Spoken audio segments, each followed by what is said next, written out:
اگر کوئی بندہ موبائل پر میسج کر کے بیوی کو طلاق دے تو ایسے میں طلاق ہو جاتی ہے، جس نے دی ہے اسی نے خود لکھا ہے تو ہو جاتی ہے۔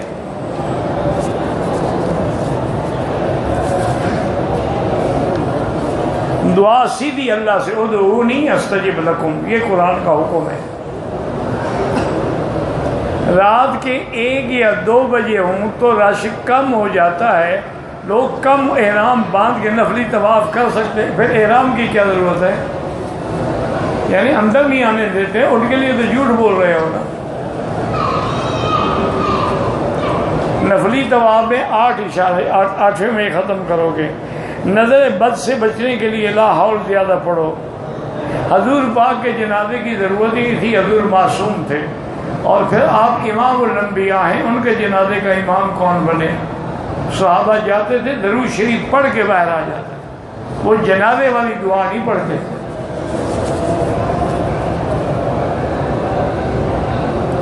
جمعہ کی پہلی اذان کے بعد نہیں، بلکہ دوسری اذان سے 10 منٹ پہلے سنتیں شروع کر دیں۔ اذان بھی ختم ہوگی، تیری سنتیں بھی پوری ہو جائیں گی اور ٹائم بھی ہو جاتا ہے۔ مسجدوں کے باہر یا اندر مانگنے والے باہر، ان کو نہیں دینا چاہیے، ان کو دیں جو نہیں مانگتے۔ بکرے کے کپورے اور گردے جو ہیں بعض علماء کہتے ہیں مکروہ ہیں، حرام کوئی بھی نہیں کہتا۔ داڑھی سنت کے مطابق 1 مشت کے برابر۔ اگر بزرگ ماں باپ فوت ہو گئے تو ان کو قرآن پڑھ سکے بخش سکتے ہیں، بخش سکتے ہیں۔ مختلف علاقوں سے ریاض سے جب آتے ہیں، سر کے بال نہیں کٹواتے ان پہ دم پڑ جاتی ہے، اور جب تک نہیں کٹوائیں گے وہ احرام میں ہیں، جتنی غلطیاں کریں گے دم پڑتی رہے گی۔ یہ تو قرآن کا مسئلہ ہے، محلقین رؤوسکم، اگر بال نہیں کٹاتے تو عمرہ کیوں کرتے ہیں؟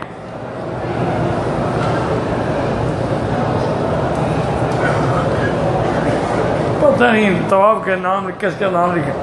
داڑھی مڈانے والے کے پیچھے نماز نہیں، ایک ہے نماز ہو جاتی ہے، ایسے کوئی امام نہ بناؤ۔ نماز میں خیالات آتے ہیں، کوئی بات نہیں، آتے ہیں، آنے دو ان کو، آپ نماز پڑھتے رہیں، اللہ کی رحمت سے وہ ختم ہو جائیں گے۔ فجر کی نماز میں امام نے سورۃ سجدہ پڑھی، بہرحال جو لوگ رکوع میں بھی چلے گئے ان کی نماز بھی ہو گئی، جو کھڑے رہے ان کی نہیں ہوئی۔ موبائل اگر ہم بیت الخلاء میں ساتھ لے جائیں کوئی حرج نہیں۔ اگر طواف کے دوران ویل چیئر پہ بیٹھے ہوئے بندے کو نیند، اگر ٹیک لگائی ہوئی تھی نیند آ گئی، طواف نہیں ہوا کیونکہ وضو ٹوٹ گیا۔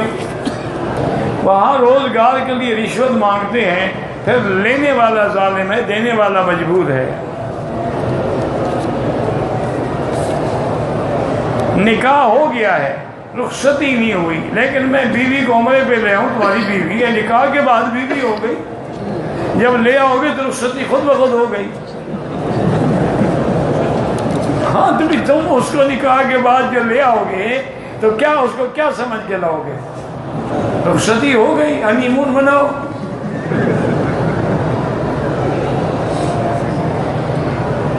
پتہ بیئر کسی بیماری کی وجہ سے پینا بالکل حرام ہے، وہ بیئر جس میں الکوہل نہ ہو وہ جائز ہے، اور یہاں جو بکتا ہے نا وہ نان الکوہلک ہوتا ہے، اس میں الکوہل نہیں ہوتا، وہ تو پھر جو کا پانی ہے بس۔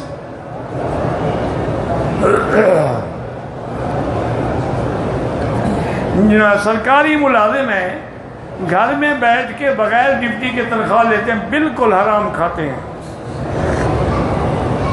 جب ڈیوٹی نہیں کرتے تنخواہ کس بات کی؟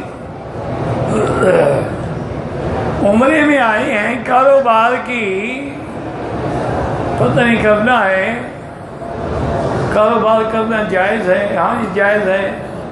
کسی بزرگ صحابی کے وسیلے سے دعا نہ مانگیں، طواف روزانہ کرنا چاہیے، جتنی ہمت ہو کرتے رہیں۔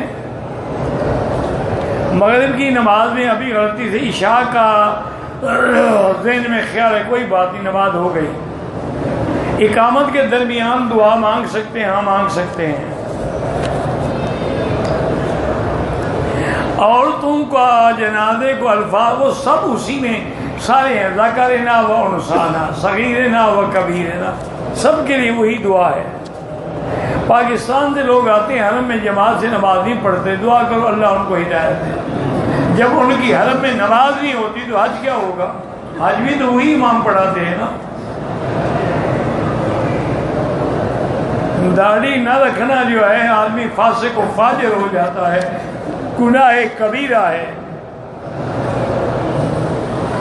نماز میں اگر نبی کا خیال ہے کوئی بات نہیں، خود خیال نہ لاؤ، بات سمجھو۔ مسجد عائشہ سے عمرہ ہو جاتا ہے، تحیت الوضو الگ چیز ہے، تحیت المسجد الگ ہے۔ تحیت الوضو تو جہاں وضو کیا ہم نے وہاں بھی پڑھ سکتے ہیں، تحیت المسجد تو مسجد میں آ کر ہی پڑھیں گے نا۔ قضا نماز بھی عصر کے بعد نہ پڑھیں۔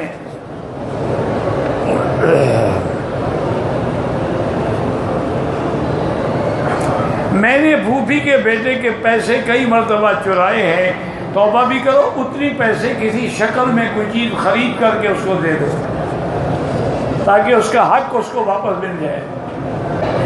بریلوی مولوی کے پیچھے نماز پڑھنا جائز ہے اگر وہ قبروں پہ سجدہ کرتا ہے، پھر ناجائز ہے۔ عرس کرتا ہے، غیر اللہ کی مدد مانگتا ہے، وہ اس کے پیچھے ناجائز ہے۔ کہتے ہیں جی اپنی حاملہ بیوی سے خاوند مل سکتا ہے، مل تو سکتا ہے، کوئی منع نہیں۔ اگر کسی ڈاکٹر نے منع کیا ہے وہ الگ بات ہے، شریعت میں کوئی منع ہے۔ واللہ اعلم۔ ربنا تقبل منا انك انت السميع العليم تب علينا انك انت التواب الرحيم اللهم فرج هم المهمومين نفس كرب المكروبين واقض الدين عن المدينين واشفنا واشف مرضانا ومرضى المسلمين۔ یا اللہ بیماروں کو شفا عطا فرما، بے حیاؤں کو حیا عطا فرما، بے اولادوں کو اولاد صالح عطا فرما۔ یا اللہ جن کے گھروں میں بچیاں ہیں ان کے رشتے آسان فرما۔ یا اللہ بے روزگاروں کو روزگار عطا فرما، قرض داروں کے قرض عطا فرما۔ یا اللہ ہمیں مانگنا بھی نہیں آتا، بغیر مانگے عطا فرما۔ یا اللہ مسلمان فلسطین میں ہیں، کشمیر میں ہیں، عرب میں ہیں، عجم میں ہیں، ان کی جان مال آبرو عزت کی حفاظت فرما۔ یا اللہ حرمین شریفین کو قیامت تک ہر فتنہ سے محفوظ فرما۔ یا اللہ جتنی دین کے ادارے ہیں، مساجد ہیں، مدارس ہیں، ان کی حفاظت فرما، دین کی جماعتوں کی اور دین کے کام کرنے والوں کی حفاظت فرما۔ ربنا آتنا فی الدنیا حسنہ وفی الآخرۃ حسنہ وقنا عذاب النار۔ صلی اللہ تعالی علی خیر خلقہ سیدنا محمد وآلہ وصحبہ اجمعین۔